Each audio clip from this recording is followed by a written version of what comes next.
Assalamualaikum warahmatullahi wabarakatuh. Alhamdulillah alamin, hamdal hamidin, hamdal mustaghfirin, hamdan yuafi ni'amahu wa yukafi mazidah. Asyhadu an la ilaha illallah wa asyhadu anna Muhammadan abduhu wa rasuluh. Allahumma salli ala nabiyyina Muhammad wa ala alihi wa ashabihi wal mahdi khalifatihi wa sallim. Amma ba'du. Antum ngeh nggak sama salawat aneh? Hah? Ngeh nggak sama salawat aneh? Allahumma salli ala Muhammad wa ala alihi wal mahdi khalifatihi. Itu bid'ah itu, Ustaz. Taib. Ini awalnya adalah hasil dari daurah di Malaysia tahun 2014. Saat itu mahasiswa dari berbagai macam university belajar ikut daurah kita di cabang Darussunnah di Malaysia. Saya tidak tahu kabarnya bagaimana sekarang karena saya sudah tidak begitu aktif ya di Ma'had. Dulu ada buku yang dipakai cetakan Indonesia. Indonesia ini memang negeri banyak sekali penemuan, penerjemahan. Kayak baca Quran aja udah dari Tilawati, Qiraati, Barqi, Ummi, Abi nggak ada? Fajri, Fajar ya. Banyak sekali. Negeri ini memang negeri penemu macam-macam. Tapi habis ditemukan dibiarin aja ya. Dan juga ada terjemahan Aqidah Thahawiyah. Ketika saya baca, kita lihat yang dipegang oleh mahasiswa, ternyata terjemahannya suka-suka. Si penerjemah menerjemah, lalu dia yukhalif al-muallif. Dia menyalahi akidah si pengarang. Dan saya langsung sadar bahwa ini juga dilakukan oleh Ibnu Abil Izz al-Hanafi. Dia wulida Hanafiyan lakinna aqidatuhu ghair Hanafiyah. Dia terlahir sebagai keluarga Hanafiyah, tapi dia bukan berakidah seperti ulama Sadah Hanafiyah. Sadah Hanifiyah kebanyakan Maturidiyah. Di mana ketemunya? Ketika diterjemahkan Qadimun bilabtida. Nah, langsung aja ya. Qadimun bilabtida itu ada di bagian halaman 39. Loh, langsung antum tahu ya. Masya Allah. Ya.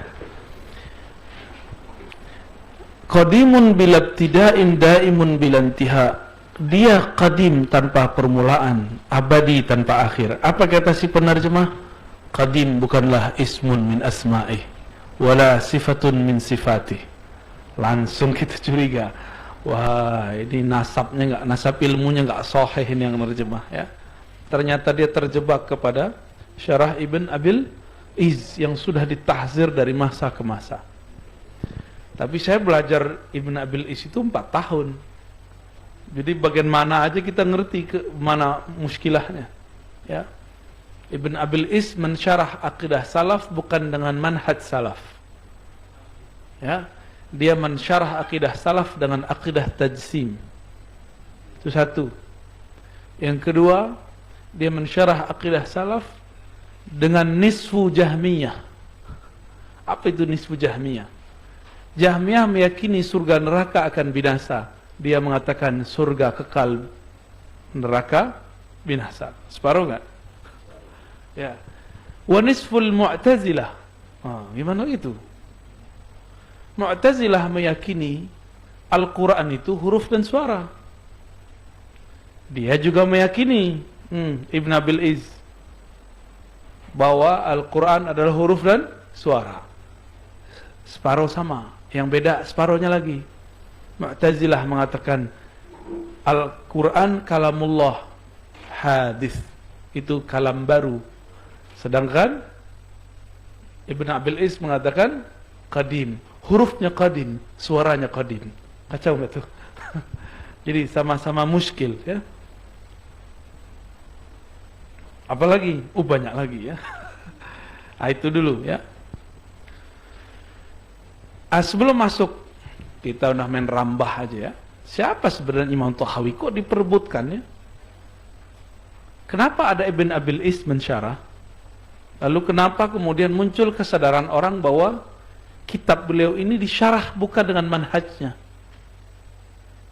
Ternyata beliau adalah ulama ahli hadis, ulama salafus saleh. Umurnya sangat panjang. Coba lihat di tahun lahir beliau tahun berapa? Di bagian depan tuh ya. 238. Wafatnya 321. Hampir seabad ya. Berarti beliau 20 tahun umurnya di abad keempat, selebihnya 70 tahun di abad ketiga. Berarti beliau salaf. Beliaulah generasi salaf yang masih hidup di zaman khalaf. Begitu juga Al-Imam Abul Hasan Al-Asy'ari. Walam najid riwayatan annahuma altaqaya. Ya, kita enggak dapat riwayat mereka berdua bertemu. Tapi akidah mereka sama. Sama persis, enggak. Beda cuma ibarat-ibaratnya yang berbeda. Karena beliau ini imam ahli hadis dan beliau punya kitab-kitab yang berkaitan dengan ahli hadis, maka ulama-ulama belakangan penasaran apa akidah beliau ini. Ada setelah beliau ahli hadis juga namanya Ibnu Abi Zaid, ya, itu di Maroko. Di salah satu manuskripnya ditulis Allah istawa 'alal 'arsy bidzatihi. Wah, kena di situ. Istawa di atas aras dengan zatnya. Dia termasuk orang di abad keempat yang mengikuti kekeliruan orang abad ketiga, yaitu Muhammad bin Karram Karramiyah. Muhammad bin Karram Karramiyah, kok nggak disebut aliran Muhammadiyah?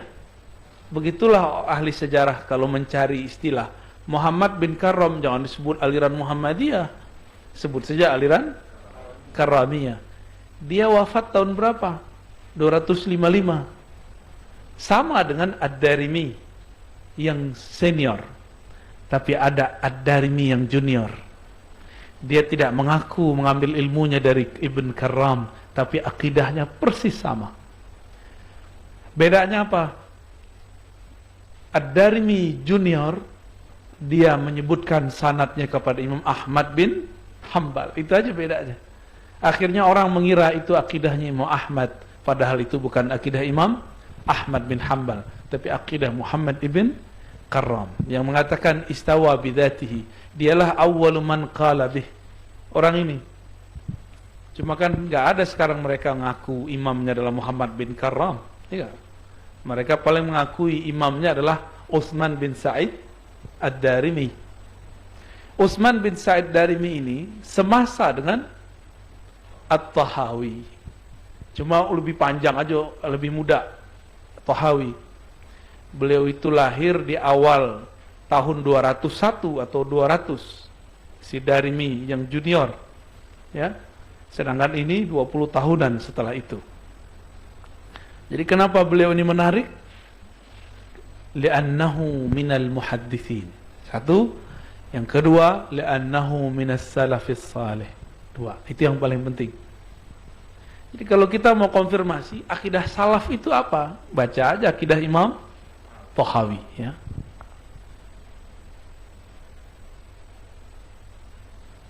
Sekarang para asatidz ilmu karena Allah katanya dibawa kemana aja ikut ya. Ntar saya bawa ke alam Jabarut, nanti gimana balik-balik. Yang paling penting nanti di halaman 34 saya sebutkan sanad. Ini sanad aja ya. Sanad riwayatnya. Di situ ada sanad kepada Syekh Abdul Mun'im bin Abdul Aziz Al-Ghummari dari Zakaria dan Syekh Zakaria ya, dan Syekh Ahmad Marwazi. Ini Ahmad Marwazi inilah yang berkesan bagi saya, orang biasa. Orang nggak tahu kalau beliau kiai. Dulu tuh nggak tahu, orang taunya beliau ini tukang hembus air. Ya. Taunya orang beliau ini ahli wirid. ternyata murid dari Syekh Yasin Al-Fadani. Ya. Dulu untuk minta waktunya ngaji susah. Saya setahun minta, Pak Kiai, tolong izinkan saya mau dengarkan riwayat-riwayat hadis dari Pak Kiai. Oh nanti. Alhamdulillah Allah ijabah. Setelah setahun kita talaki. Saya bilang, Pak Kiai, tahun depan saya sudah pindah dari Ciputat ke Parung, Depok. Mungkin nggak bisa lagi ngaji seperti dulu. Nah, mohon izin mulazamah setahun. Alhamdulillah mulazamah setahun. Salah satu yang kita riwayatkan dari beliau adalah Aqidah Tahawiyah. Beliau 12 tahun mulazamah kepada Syekh Yasin Al-Fadani, ya. Syekh Ahmad Marwazi, ya, masih hidup, cari di Raudah, Zawiyah Raudah. Orangnya biasa banget, ya, muka-muka Betawi lah, tapi ternyata njitnya dari Palembang juga. Jadi bilang, njit saya di atas tuh ada orang Palembang tuh, katanya gitu. Ya lagi-lagi kita berutang sama orang Palembang. Yang penting jangan dikawinin aja ya. Tersusah baliknya dah. Dan di sini saya sebutkan sanad Jawiyin. Jadi Syekh Yasin ngambil daripada Syekh Jam'an bin Sam'un dari Syekh Nawawi Al-Bantani. Syekh Bantani mengambil dari Mahmud bin Kinan Al-Falimbani, ya, dari Syekh Abdul Samad Al-Falimbani. Ini dia mudabbaj nih dengan Muhammad Aqib bin Hasanuddin bin Ja'far Al-Falimbani. Ini belum mudabbaj. Dalam thariqat Syekh Muhammad Aqib ngambil dari Syekh Abdul Samad. Tapi dalam riwayat ilmu Syekh Abdul Samad, ya, kebalikan yang tadi, ya. Jadi mereka itu nggak gengsi berguru. Ya, kita kan gengsi. Dulu dia main futsal sama saya. Terus apa urusannya? Futsal kan di kaki. Kalau dia lebih alim dari kita, itu berarti ruhnya, kolbunya, akalnya lebih sempurna dari kita. Apa salahnya kita ambil? Nah, Muhammad Aqib ini paham bab itu, maka dia mengambil ilmu tarekat kepada Syekh Abdul Samad Al-Falimbani, ya. Baru nyambung ke ulama Arab, ya. Aid ibn Ali An-Namrasi, ya, dari Abdullah bin Salim Al-Basri, an Muhammad bin Ali Al-Maktabi, an Muhammad bin Badr Al-Ghazi, an Syarifuddin Ahmad Musa Al-Hajjawi, an Abil Barakat ibn Ahmad Khatib, an Al-Hafiz Ahmad bin Ali ibn Hajar Al-Asqalani bi asanidihi ila al-muallif, ya. Jadi ketemu juga dengan sanad Ibnu Hajar. Dengan sanad itu saya ijazahkan juga antum syarah Fathul Bari ala Sahihil Bukhari, ya. Al-Fatihah. Ya.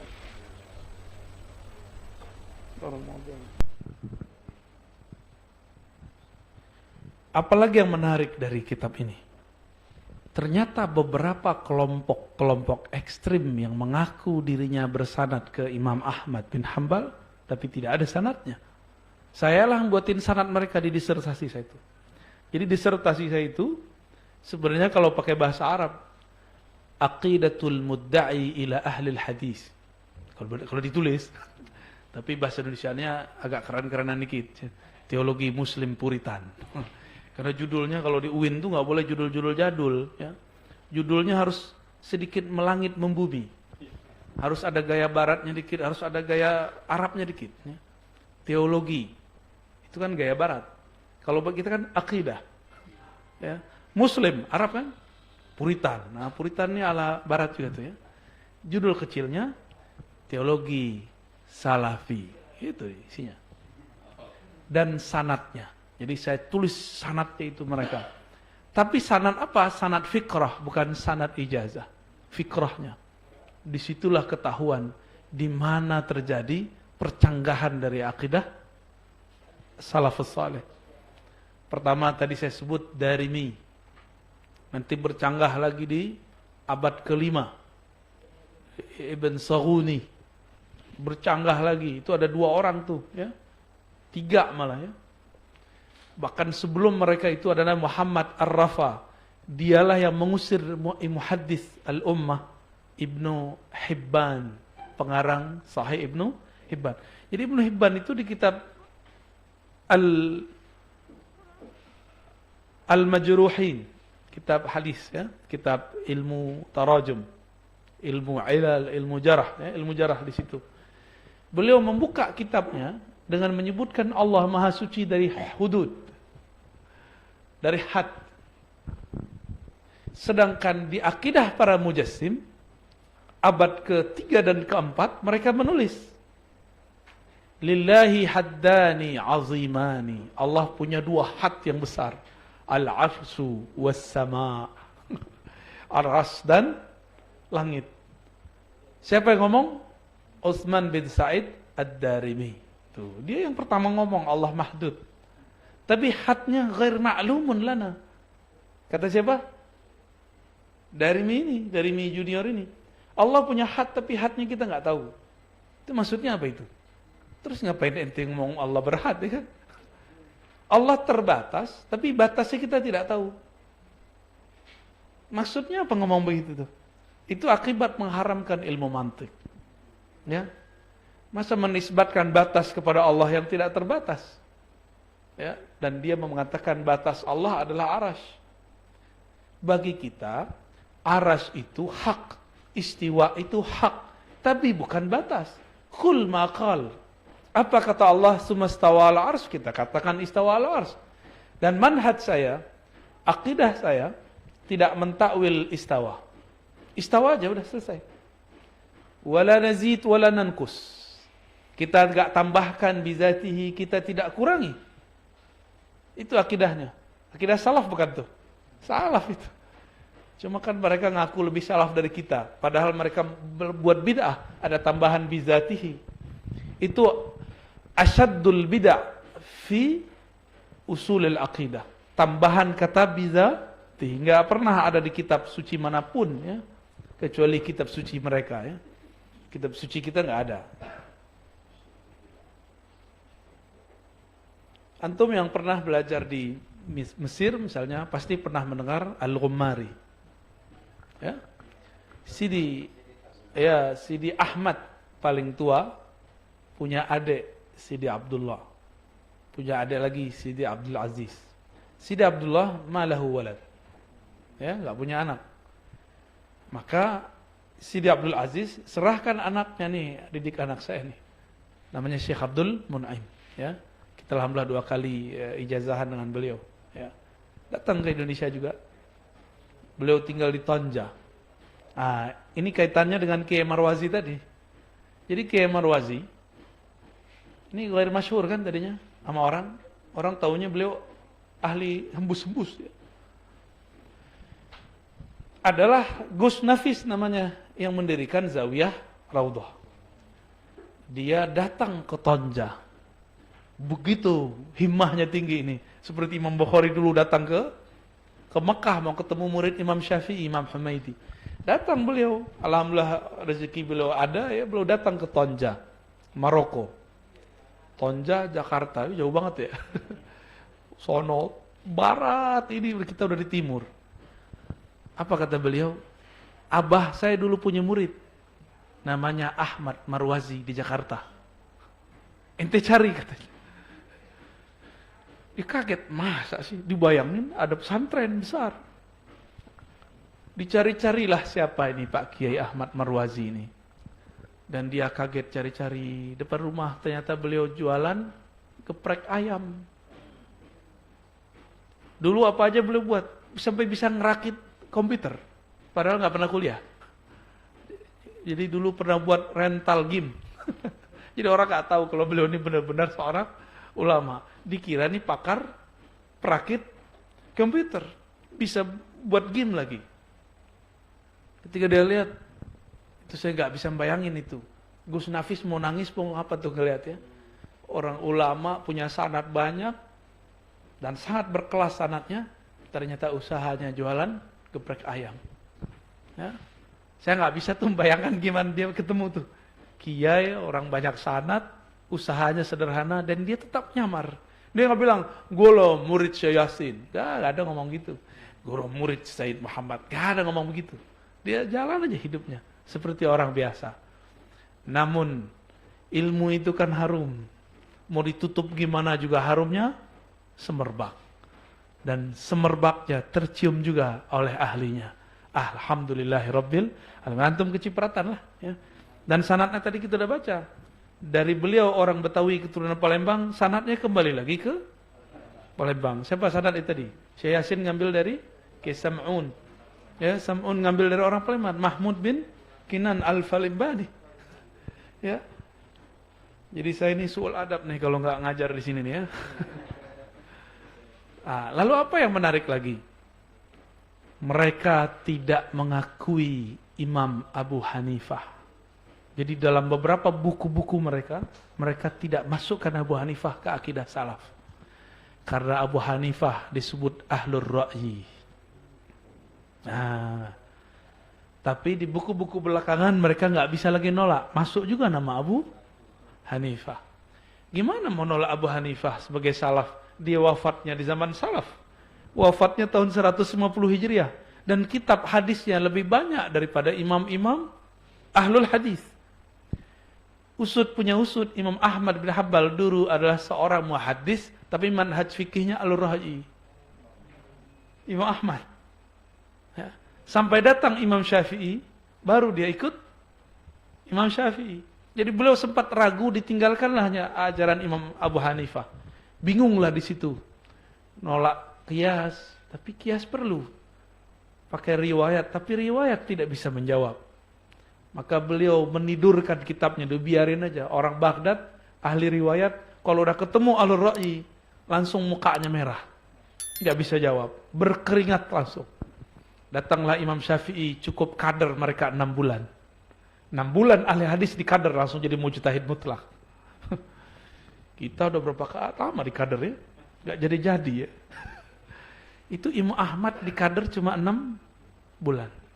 Langsung jadi mujtahid mutlak.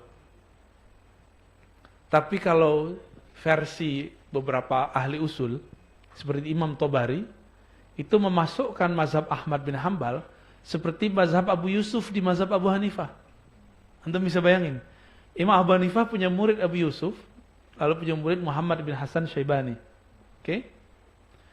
Mereka punya ijtihad berbeda dengan ijtihad Abu Hanifah, namun ditaruh dalam kitab mazhab Abu Hanifah. Tapi mereka sebenarnya sudah mujtahid mutlak. Sudah menyebutkan kalam yang berbeda dengan Imam Abu Hanifah. Bedanya dengan Imam Ahmad, karena jarak Imam Ahmad karyanya berbeda, tidak terkumpul dalam famnya Syafi'i. Kalau versi saya, mazhab Imam Ahmad aqrab ila mazhabihi al-qadim. Ya. Enggak jauh beda kok, mirip-mirip, hampir semua sama lah. Cuma beda beberapa kalam alladzi rawaina anhu ya. Taib. Karena Abu Hanifah ini salafnya salaf ya. Di antara 4 mazhab dia yang paling salaf, benar enggak? Maka akidah Imam Abu Hanifah ini orang penasaran. Apa akidah dia? Maka disebutkan di halaman 37. Hadza dzikru bayani aqidati ahli sunnati wal jamaah ala mazhabi fuqaha'il millah Abi Hanifah an-Nu'man ibn Thabit wa Abi Yusuf ibn Ya'qub ibn Ibrahim al-Ansari wa Abi Abdullah Muhammad bin Hasan Asy-Syaibani. 2 orang itu tadi adalah guru dari Imam Ahmad. Ya. Orang-orang ini tadi gurunya Imam Ahmad. Jadi yang dulu berguru ke imam berdua ini banyak. Ada lagi namanya Abu Thawr. Ada lagi namanya Al-Qarabisi. Itu semua satu angkatan dari Imam Ahmad. Berguru kepada ahli hadis tapi manhaj ra'yu. Datang Imam Syafi'i, bubar itu majelis Imam Muhammad bin Hasan Syaibani. Tersisalah majelis riwayatnya. Maka Muhammad bin Hasan Syaibani sekarang yang kita kenal rawi muwatta. Lebih banyak riwayatnya dalam hadis daripada riwayatnya dalam ijtihad fikih. Meskipun masih ada kitabnya ya. Wah seru Ustaz kalau mengkaji sanad-sanad mereka ini. Cuma di situ aja kita udah ngomong setengah jam kan.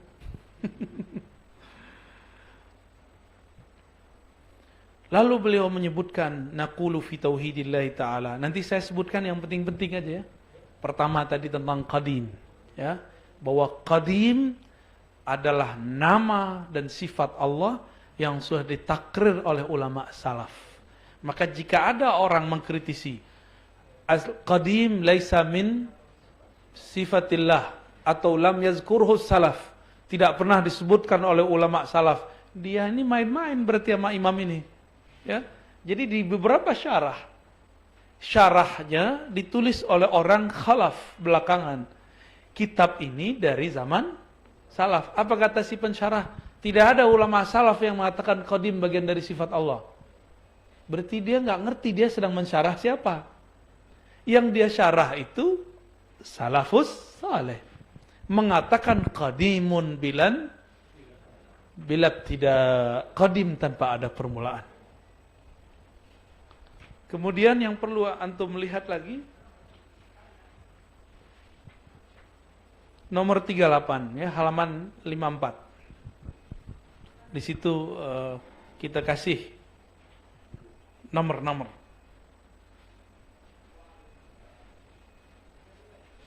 Temu ya? Nah, ini yang paling penting. Inilah pembeda abadi antara akidah salaf dengan mudda'i bis salaf.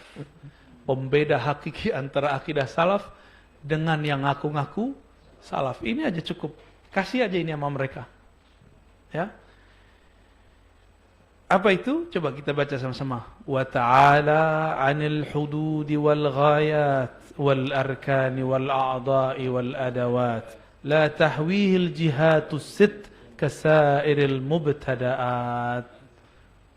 Dapal Ustaz. Ta'ala, maha suci, maha terbebas. Maha terlepas Allah dari beberapa karakter. Pertama, hudud, jamak dari had, batas. Berarti ini membatalkan kalam Utsman ibn Sa'id ad-Darimi yang menisbatkan akidah dia kepada salaf. Ya, jadi ini sebenarnya rad kepada Utsman bin Sa'id ad-Darimi. Dan di situ kita tahu Darimi tidak ikut Imam Ahmad bin Hanbal, tapi yang dia ikuti adalah Muhammad bin Karamiyah, ya, Mujassimah. Terus ghayat, apa arti ghayat? Ujung. Kalau ada batas, ada ujung. Sedangkan mereka meyakini Allah punya ghayat, punya ujung, punya tujuan. Ya, Allah maha suci dari itu.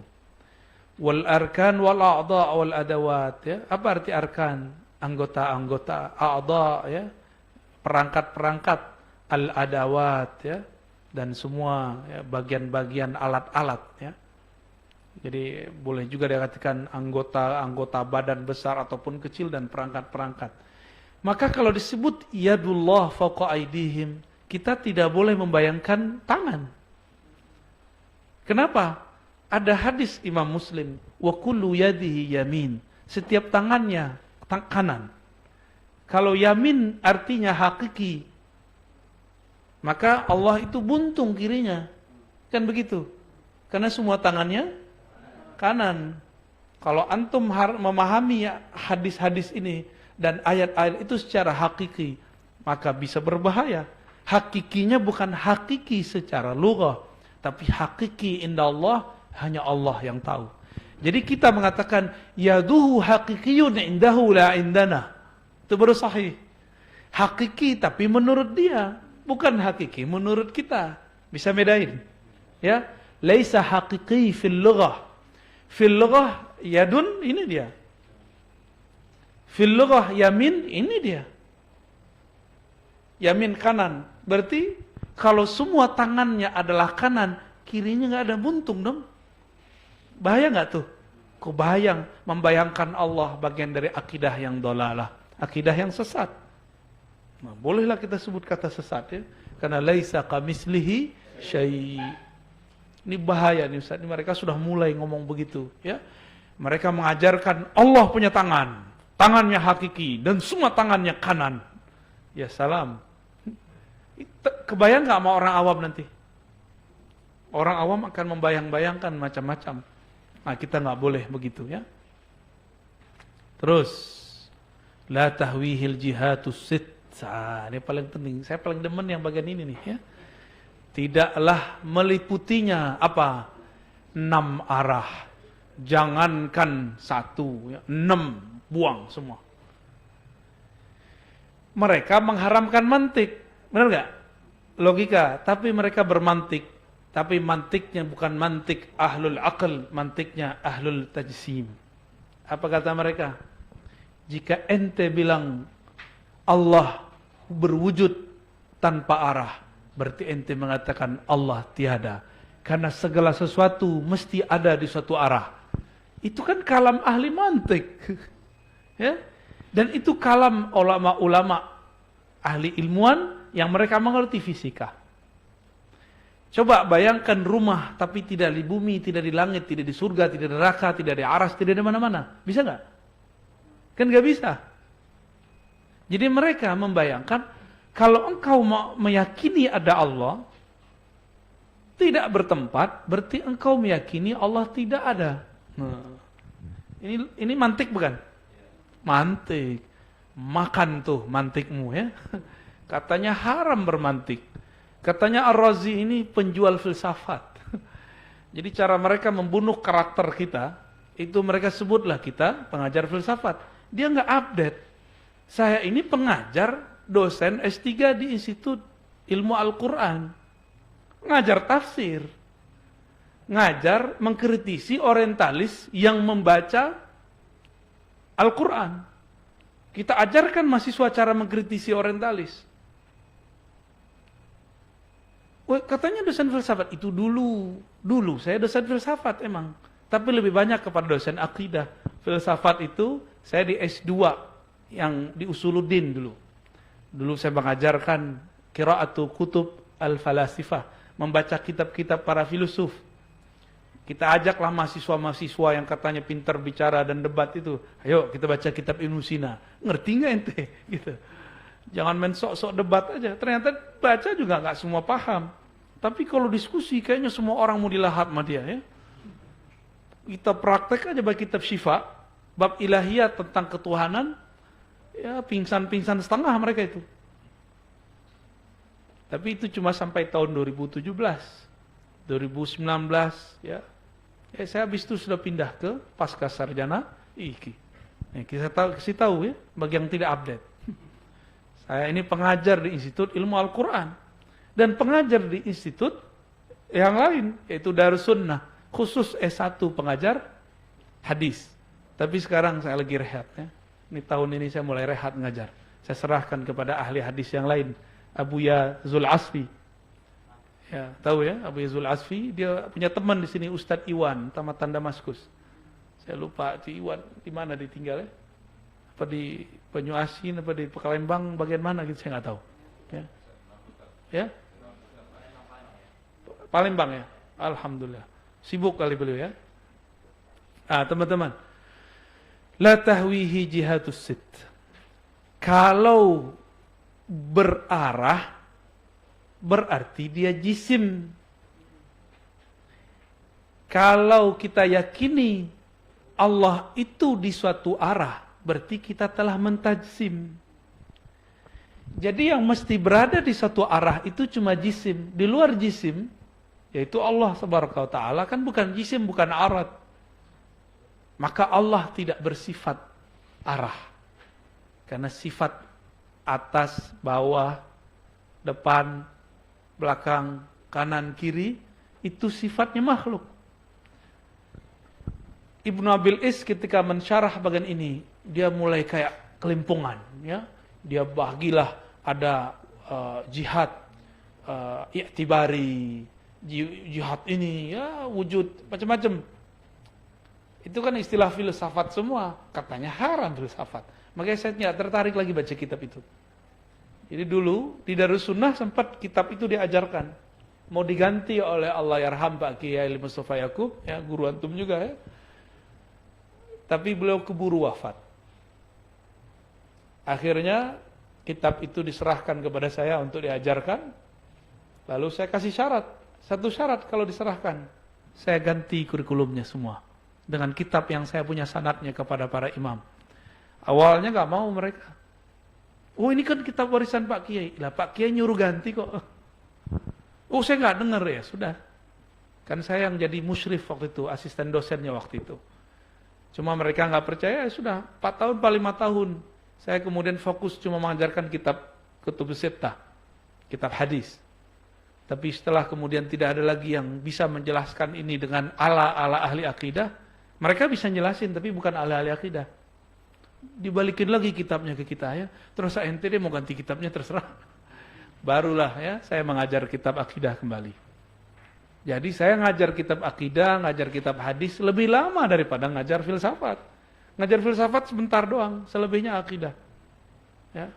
Ngajar filsafat paling cuma 2 tahun. Karena saya ngajar di pasca Usuluddin itu sekitar ya setahun pada 2 tahun lah. Selebihnya saya ngajar akidah Ahlussunnah, kitab Ahlussunnah, fikih Ahlussunnah, hadis Ahlussunnah, tasawuf Ahlussunnah. Nggak ada kita ngajar akidah falasifah kan nggak ada. Itu cara mereka bunuh karakter. Ya.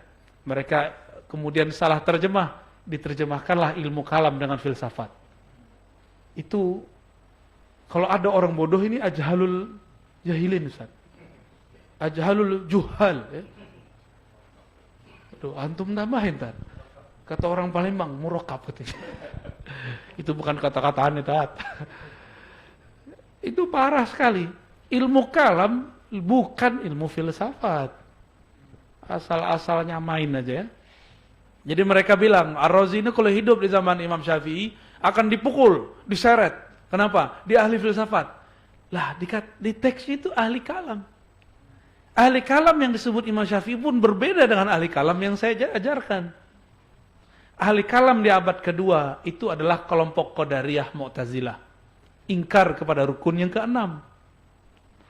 Tapi ahlu kalam yang saya sebut itu ahli kalamnya Imam Tahawi, Imam Asy'ari, Imam Maturidi, Imam Baihaqi, Imam Ibn Hibban, Imam Baqillani, imam-imam semua itu. Ya. Ada nggak murid Ibn Taimiyah yang Asy'ari? Ada. Ibn Katsir. Jadi dia tidak berubah akidahnya, meskipun dia berguru ke Ibn Taimiyah. Maka muridnya Ibnu Taimiyah namanya Ibnu Qayyim punya anak namanya Ibrahim, nggak percaya dia ini seorang Asy'ari ya. Man saddaqaka bi annaka Asy'ari wa anta tilmizu Ibn Taimiyah katanya. Bisa begitu dia marah-marah ya.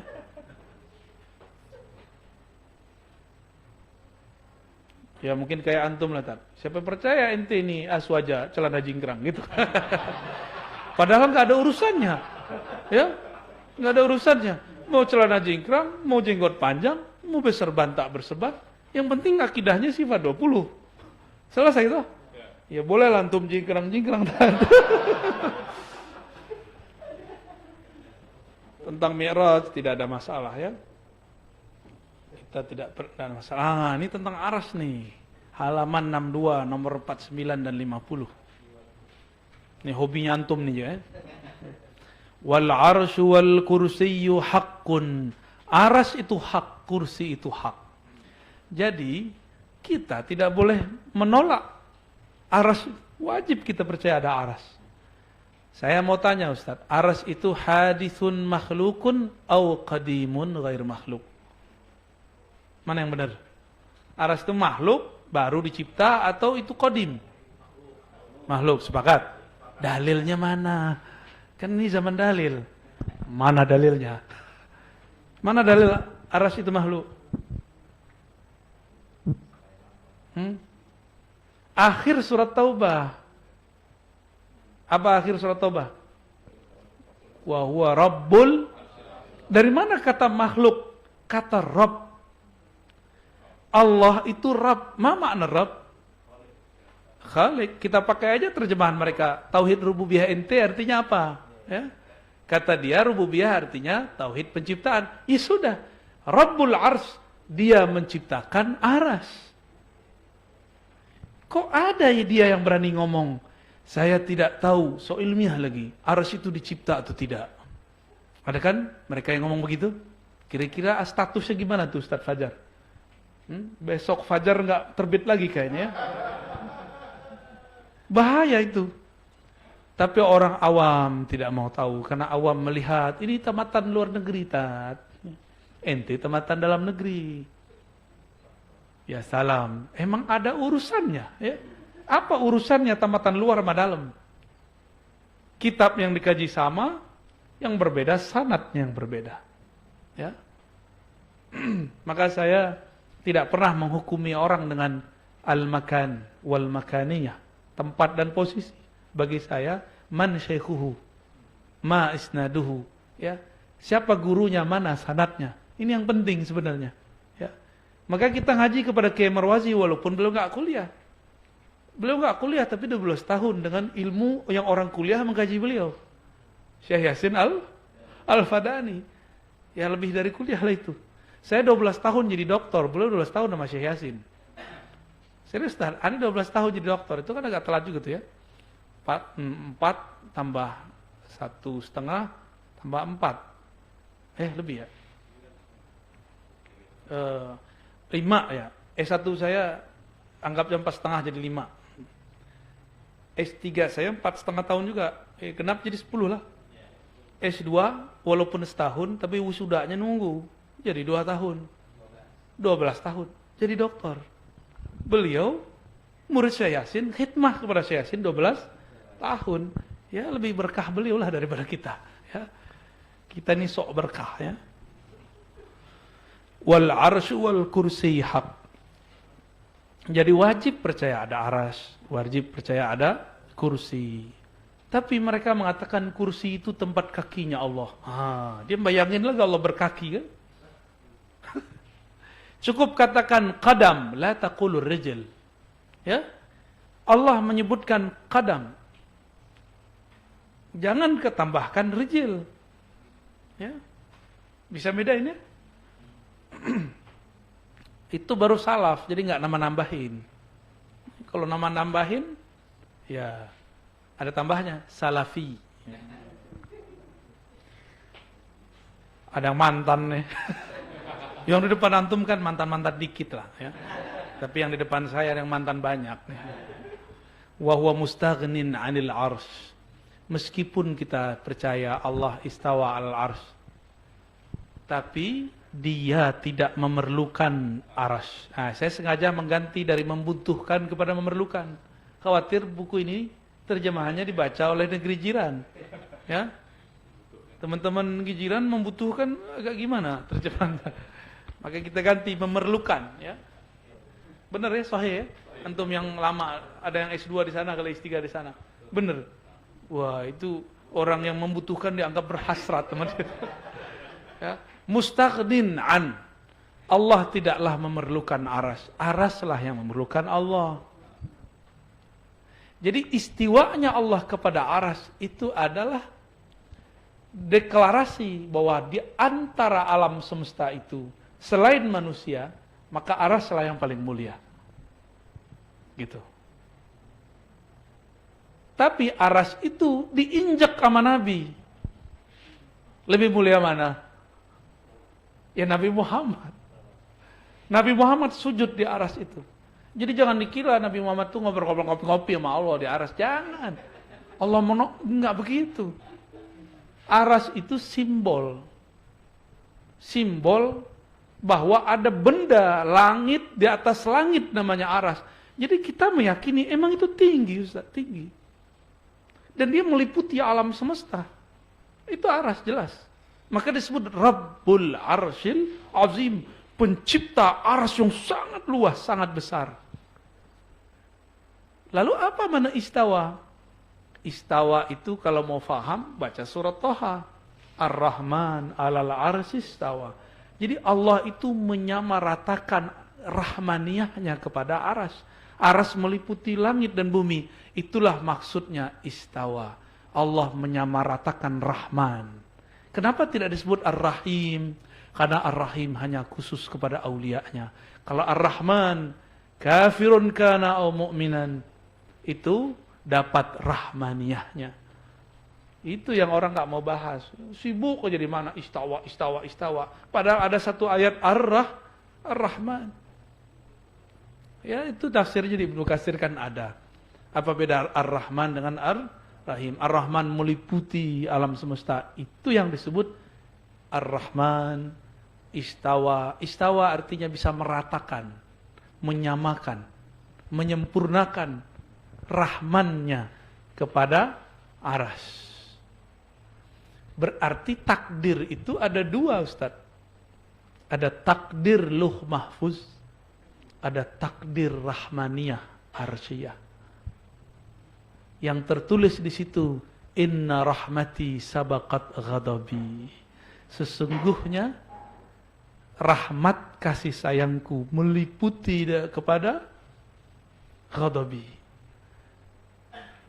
Jadi antum kalau ruhaninya sudah mulai berkiblat kepada Ar-Rahman 'alal 'arsy istawa, pasti sayangnya kepada makhluk lebih banyak daripada benci. Ini cuma beda tipis doang, sama jingkrang sama enggak jingkrang udah beda, paham kita ya? Cuma beda jenggot tidak berjenggot, kita sudah enggak nyaman ngeliat orang. Tapi saya ngelihat senang sekali pada sore ini. Ada jenggotnya segini, duduk apa kita? No. Ada jenggotnya jenggot akhi-akhi biasa ya. Akhi ukhay. Ada yang tak berjenggot. Antum rajul, Ustaz. Ya. Bukan, itu canda-candaan. Dulu waktu kita masih SMA kita digituin. Jenggot saya enggak tumbuh-tumbuh. Sekali tumbuh 3 helai. Aduh, kalau mau dipanjangin malu juga kita ya. Sekali dipegang mau bocah kecil, ketarik. Itu kayak gigi kita mau copot rasanya. Allahu Akbar ya. Dan yang paling lucu mereka sekarang bergumam, itu ada videonya ya, dari Mesir pada dari mana itu orangnya. Atamanna law an adaa al-isbal wa al-lihyah fi kitab at-tauhid. Nah, udah begitu mereka sekarang. Mereka sudah bergumam, sudah ngayal, narok bab jenggot sama jingkrang di bab tauhid. Nauzubillah, betapa ekstrimnya itu. Imam katanya ikut imam sunnah. Imam Bukhari pernah nggak narok bab jingkrang, bab jenggot di bab kitabul iman dan tauhid? Nggak ada. Di kitabul sholah aja nggak ada. Yang ada cuma di kitabul zina, ya kitabul malabis. 2 kitab itu aja. Selebihnya nggak ada kaitan dengan itu.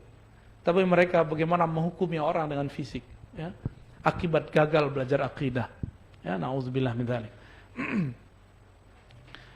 Wa huwa mustaghni 'anil 'arsy wa ma dunah, muhitun bi kulli syai' wa fawqah. Enggak tembus di ta'ala 'anil hudud wal ghayat, diambillah kalimat wa fawqah ini. Kata fauq ini disyarah panjang lebar oleh Ibn Abil Is. Kata dia inilah penyelamat beliau ini, ya. Karena ada kata fauqal ars. Bagi kita 'alal ars fauqal ars ya kul ma syi'ta, ya. Itu kalam Allah. Kata fauq tidak selalu berarti di atas. Karena ada fauq yang berarti lebih kecil, ya. Innallaha la yastahi ay yadriba mathalan ma ba'udatan fama fauqaha. Fauqaha apakah artinya di atas? Justru artinya lebih kecil daripada nyamuk, itu fauq. Lalu kenapa dia yang katanya ngerti bahasa Arab, ya, yang lama di kampung Arab, tidak faham kata fauq, masih ngotot kata fauq ada dalil Allah berada di atas? Jangan-jangan cuma bisa ngomong Arab tapi tidak mengerti usulul Arab, ya, usulul Arabiyah. Aneh berani ngomong gitu karena kita murid dari Syekh Aiman Syawwa. Sesekali tahdus bin Ustaz, ya. Dulu saya termasuk murid paling bodoh itu, ya. Karena dulu nggak belajar alfiyah. Maka beliau ngerti kita-kita semua diajarinnya ujurumiyah. Tapi ujurumiyah dikhatamkan 2 kali. Khatam pertama itu masih ala syarah ujurumiyah. Tapi khatam kedua syarahnya sudah kelas alfiyah. Di situ saya nikmatnya bukan main, ya. Nggak ada satu huruf, satu kata di Quran, melainkan kita diajarkan tekniknya oleh beliau, metodologisnya, cara mengi'rab, ya. Muka antum itu bisa aneh i'rab tadi. Ya. Itulah canda-canda kawan-kawan kita, ya. Di nomor 55-nya wala nakhudu fillah, tidak boleh larut dalam memikirkan zat Allah. Jadi Allah itu zatnya tidak boleh dipikirkan, tapi hanya boleh dirasakan. Bisa bedain, ya? Jadi kalau mulai memikir-mikirkan Allah berada di atas, itu memikirkan itu. Antum mulai membayangkan, benar nggak? Dia berada di atas aras, kakinya di kursi. Tuh, terbayang nggak? Pasti terbayang. Apapun yang terbayang tentang Allah itu bukanlah akidah salaf. Ini ijma imam yang 4. Mereka kan ngaku-ngaku sekarang membawa akidah imam yang 4. Cuma dengan beberapa riwayat yang terjemahannya ala mereka. Dan yang paling sedih Imam Syafi'i, kalam-kalamnya pun mereka perkosa. Ya. Mereka perkosa itu kalamnya. Imam Syafi'i kan ngomong, Allah itu istawa. Ya. Ala muradillahi wa muradi rasulih. Sesuai dengan maksud Allah dan Rasul. Maksud Allah dan Rasul itu menurut mereka adalah pandangan mereka. Itu kan pembajakan namanya. Imam Syafi'i, orang dulu kalau ngomong istawa sesuai yang Allah maksud. Siapa yang ngerti yang Allah maksud? Kita nggak ngerti maksudnya Allah itu tentang dirinya. Kita aja kadang belum mengerti diri kita sendiri. Apalagi mau mengerti Allah Subhanahu wa taala. Antum udah lama hidup dengan Mbak Hayati ya, istri sendiri maksudnya. Pasti belum bisa juga faham tentang sifat istri sendiri. Apalagi Allah Subhanahu wa taala yang tidak bisa dibayang-bayangkan. Maka Allah itu kita ya percaya aja ya.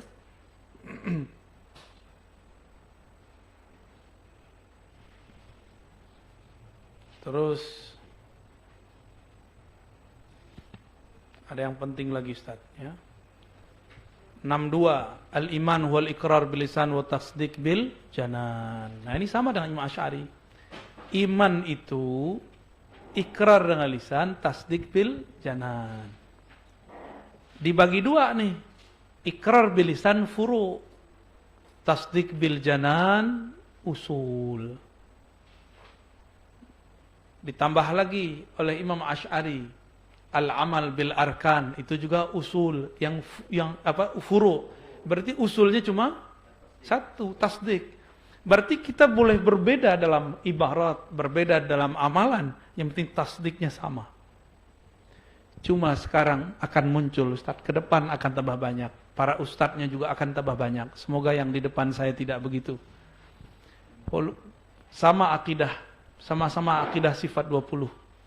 Cuma karena berbeda urusan politik langsung dianggap berbeda manhaj. Ya. Bahkan ada yang ngirim katanya cinta sama saya ya, surat cinta kepada Buya Ar-Razi. Kalau ente cinta, ente ikut Imam Syafi'i. Apa kata Imam Syafi'i? Kalau ngasih nasihat jangan lewat orang, itu namanya riya ya. Cari-cari muka namanya itu. Kalau mau nasihatin orang, kata Imam Syafi'i, nasihatin 4 mata. Ini kan enggak, ya, tapi saya enggak merasa tersinggung juga. Ya. Niatnya enggak tulus soalnya. Ngakunya dulu pernah salafi. Ternyata dalamnya ikhwan muslimin. Kita kan enggak anti juga ikhwan muslimin. Kalau dia ikhwan musliminnya Hasan Al-Banna. Tapi kalau musliminnya Said Qutb, saya kritik. Karena guru-guru antum di Al-Azhar mengkritik Said Qutb. Benar enggak? Pertama dia sanadnya enggak nyambung kepada Asy-Syahid Al-Hasan Al-Banna. Yang kedua, akidahnya terkena akidah takfiriyah. Ya, itu jelas. Mungkin antum nggak suka dengan sosok ini, Syekh Usamah Sayyid Al-Azhari, tapi beliaulah muhaddis hadis zaman. Ya, beliau jami'. Kalau nggak sibuk ngurusin pemerintahan, beliau bisa jadi mujtahid sebenarnya. Cuma sekarang kan diseret. Kalau nggak mendampingi pemerintah itu, pemerintah bisa memberangus Al-Azhar nanti, kira-kira begitu. Kan dulu Sisi itu pernah mau mencabut, memaksakan, hapuslah ajaran jihad dari Al-Azhar. Apa kata ulama Al-Azhar? Kami tahu kapan mengajarkan jihad, ente nggak usah urus kami. Urus aja tuh tentara ente. Tuh ulama Azhar tuh begitu mereka. Nggak punya senjata tapi nggak takut sama orang bersenjata. Karena senjatanya adalah Allah Subhanahu wa ta'ala. Itu Usamah itu berjilid-jilid membahas tentang penyimpangan ikhwan muslimin versi Qutbiyah. Jadi saya nggak anti juga dengan Hasan Al-Banna. Dulu saya kan pengamal maksuratnya Hasan Al-Banna. Ya. Dulu kita mabit ya, bertahun-tahun kita buat mabit Hasan Al-Banna. Kita baca itu pagi sore. Karena dulu nggak tahu kalau ada Ratibul Haddad yang lebih pendek. Setelah tahu Ratibul Haddad, saya pakai Ratibul Haddad. Sanadnya lebih jelas. Ya. Sampai kemudian ketemu juga dengan hizib Imam Abdul Hasan Syazili yang bersanad langsung. Baru saya tambah lagi, ya. Hizbul Bahar, ya. Hizib apa lagi Ustaz? Oh, antum Hizbul Mahabbah, ya. Itu beda tuh. Jadi dia kirim surat cinta, cuma karena saya punya opini bahwa kita ini pendukung Al-Quds, benar nggak? Semua kita menghayalkan, bukan menghayalkan lagi, mencita-citakan tahrir Al-Quds, semua kita. Tapi di Palestina sendiri ada empat kelompok pejuang, dan itu beda-beda masing-masing dan saling menyalahkan. Boleh dong kita punya opini. Kelompok Hamas menurut saya, ini kan opini aja, bukan masalah iman kok. Ini bukan masalah kedewasaan nggak dewasa, ya. Tinggian sekolah situ apa sini kan gitu. Kalau uji-ujian tua kan, tua ini kan ada tua fisik, ada tua sekolah. Cuma kita kan nggak mau ngomong gitu, Ustaz, walaupun udah keceplosan. Cuma dia kan merasa senioritas, ya. Saya nggak tertarik untuk menanggapinya, ya. Cuma karena banyak juga yang nanya dan mereka minta tolong dong tanggapi Ustaz. Kita tambah sedikit sore ini, ya. Perbedaan opini politik tidak berpengaruh kepada tasdik bil qaul, nggak ngaruh. Maka bagi saya nggak masalah sama dia.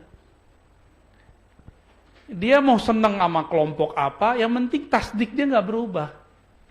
Nggak ada masalah sama kita, dia aja yang masalahin. Semenjak kapan, ya? Perbedaan politik itu membuat orang berbeda secara akidah.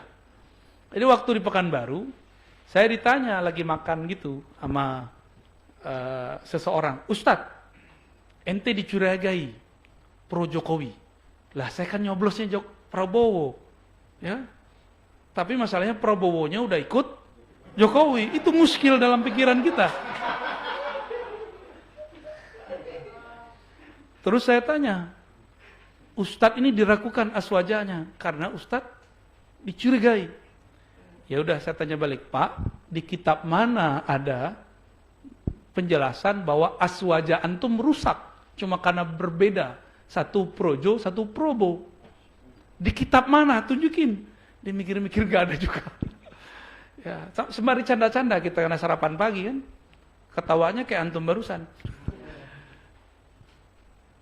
Kan asik Ustaz, kalau Ustaz ini bicara politik bisa senyum, ya, bisa ketawa. Tapi mereka nggak bisa ketawa. Jadi tolong nanti 2023, 2024, kalau antum ini beda politik, tetap kalau ngajak akidahnya bareng lah, ya.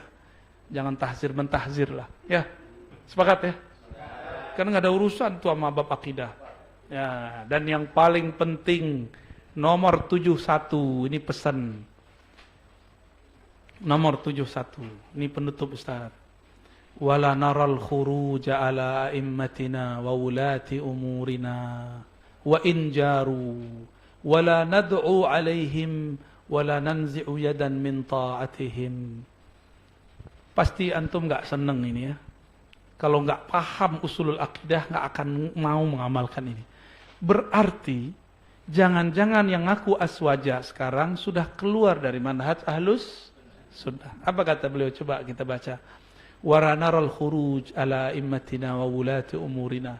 Kami meyakini tidak boleh keluar atau memberontak terhadap para pemimpin kita, pemimpin politik, maksudnya pemimpin negara.